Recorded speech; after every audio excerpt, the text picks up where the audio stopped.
Bonjour, bienvenue à Vie et Miséricorde. C'est Ursule. On est le 21 juillet 2026.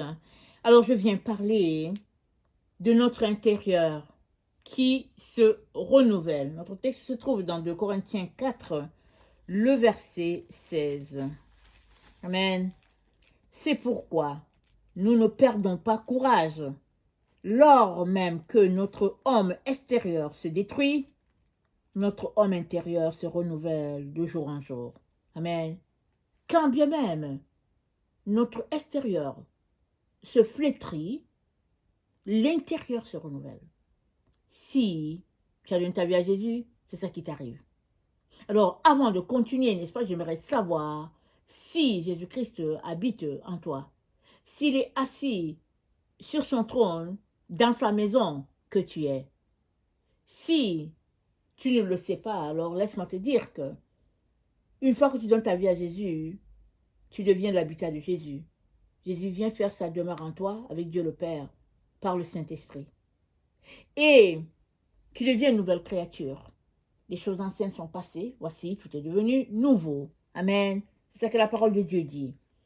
Alors, une fois que tu deviens une nouvelle personne, c'est-à-dire une fois que tu donnes ta vie à Jésus et que tu deviens une nouvelle personne, sache que le Saint-Esprit en toi te renouvelle. Comment il fait ça? Il t'enseigne à ne plus te comporter comme tu le faisais avant qu'il soit dans ta vie. Amen. Souvent, c'est tout simplement des situations d'inconfort. C'est-à-dire, avant, on aimait faire les choses comme ça, et subitement, on est inconfortable. On n'arrive plus à les faire. Pourquoi? Parce que tout simplement, on vient de donner sa vie à Jésus, ou bien parce que hier, on a donné sa vie à Jésus, et puis, on se rend compte qu'on n'est plus à l'aise avec certaines choses qu'on faisait. Et ça, c'est dû à quoi? C'est dû au fait que le Saint-Esprit, la lumière de Dieu est venue habiter en toi. Et tu es devenu une nouvelle créature. Même si ton visage n'a pas changé, ton standing social n'a pas changé, toujours est-il que tu es une nouvelle créature. Et étant une nouvelle créature, Dieu fait l'œuvre qu'il est appelé à faire en toi. Souvent tu le sais, souvent tu ne le sais pas. Si bien que à l'intérieur où il est, les choses commencent à bouillonner là. Comme je disais tantôt, tu n'es plus à l'aise avec certaines choses. Et puis, tu commences, n'est-ce pas, à t'intéresser à autre chose, des choses de Dieu.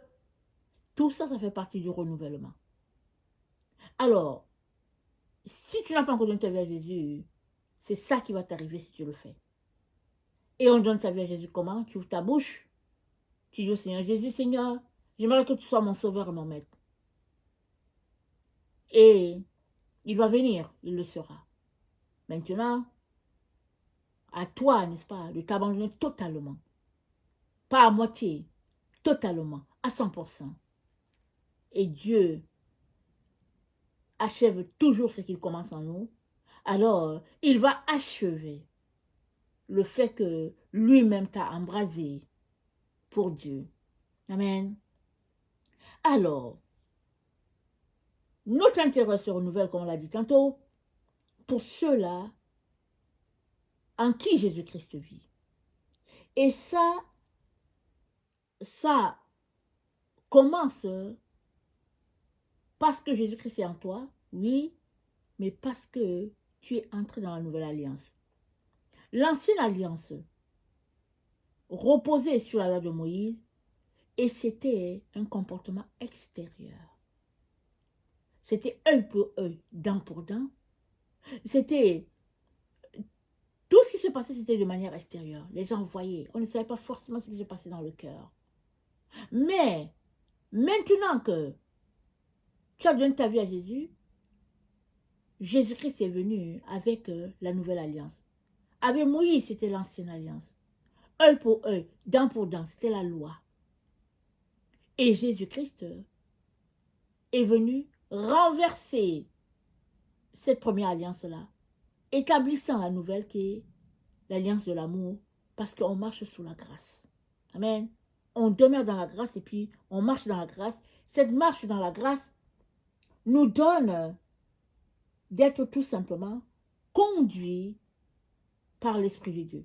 2 Corinthiens 3, au verset 6, c'est dit, il nous a aussi rendus capables d'être ministres d'une nouvelle alliance, non de la lettre, mais de l'esprit, car la lettre tue, mais l'esprit vivifie. La lettre tue, comment? La Bible que nous lisons là, c'est juste des écrits. Si l'Esprit de Dieu n'est pas là, alors tu es juste en train de lire comme un journal. Mais, Dieu merci, le Saint-Esprit est là. Voilà pourquoi il est important de l'inviter. Chaque fois qu'on veut lire la Bible, c'est important d'inviter l'Esprit. Et bien, quand on ne l'inviterait pas, il est là, il vient. Maintenant qu'il est là, qu'il te dit comment marcher, l'autre étape, c'est que tu puisses obéir. Si tu fais partie de ceux qui ne veulent pas obéir, alors ça aura été comme si l'Esprit n'a rien fait. Parce qu'il t'a dit comment marcher, et toi tu as décidé de tourner le dos. En tournant le dos, tu n'es pas en train de marcher selon l'alliance nouvelle. Il est donc important, n'est-ce pas, de marcher par l'Esprit, parce que c'est lui la marque de la nouvelle alliance. Parce que c'est l'Esprit de Dieu qui nous vivifie, qui nous ouvre les yeux, qui nous ouvre les oreilles, notre entendement pour qu'on puisse se comprendre. C'est l'Esprit de Dieu qui est le remplaçant de Jésus, parce que Jésus-Christ a dit, je ne vous laisserai pas orphelins, je vous donnerai un autre consolateur. Donc, le Saint-Esprit est là pour nous enseigner, pour nous guider, pour nous conduire, pour nous dire quoi faire. Si bien que on marche en nouveauté de vie. Et notre être intérieur change là, au jour le jour, à chaque jour. Nous découvrons autre chose, quelque chose de nouveau, et nous décidons d'obéir. Jacques dit, il dit, attendez, on va le lire. Je voulais le citer, mais on va le lire. Alors, Jacques 1, il nous dit, au verset 21, c'est pourquoi, rejetant toute souillure et tout excès de malice, recevez avec douceur la parole qui a été plantée en vous et qui peut sauver vos âmes. Mettez en pratique la parole et ne vous bornez pas à l'écouter en vous trompant, vous-même par de faux raisonnements. Car si quelqu'un écoute la parole et ne la met pas en pratique, il est semblable à un homme qui regarde dans un miroir son visage naturel et qui, après s'être regardé, s'en va et oublie aussitôt quel il était. Donc, si tu ne mets pas la parole en pratique, c'est comme si tu regardes ton visage dans le miroir, tu as vu une grosse tache là qui est là, une tache de ketchup qui est là sur ta joue, tu ne l'as pas enlevée et tu es parti à ta rencontre avec le ketchup là bien là sur ton visage. Les gens vont te regarder, les gens vont se demander qu'est-ce qui se passe, certains vont se dire mais qu'est-ce qui se passe avec celui-là ou avec celle-là? Parce que cette tache nécessite d'être enlevée. Même image, une fois que tu lis la parole de Dieu, il est nécessaire et important que tu mettes en pratique ce que tu as lu. Si tu ne mets pas en pratique, tu es juste en train de te donner des informations comme si tu étais en train de zapper. Mais Dieu n'aimerait pas qu'on passe notre vie à zapper. Zapper inutilement, ça ne sert à rien.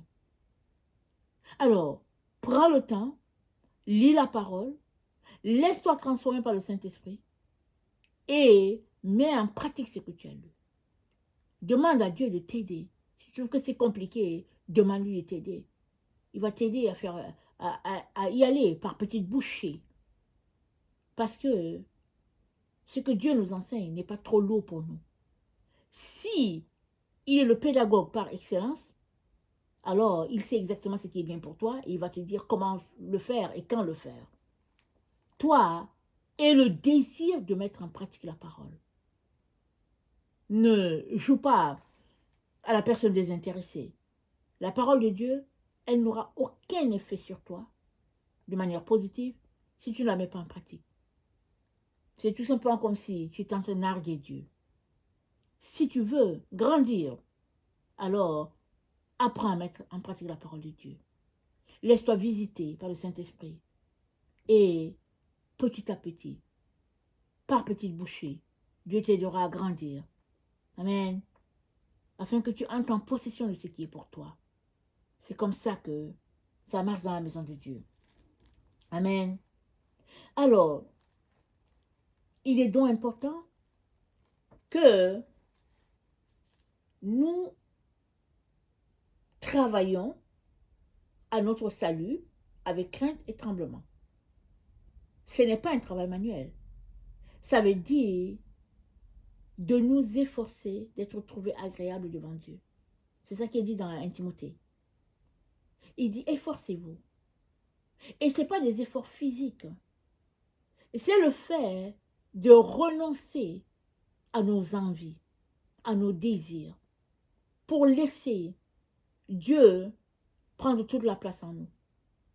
C'est ça, s'efforcer d'être trouvé agréable devant Dieu. Et le Seigneur vient nous encourager parce que c'est comme ça que lui aussi il a marché. Il s'est privé de tout afin que toi et moi puissions être appelés enfants de Dieu. Il n'a point péché.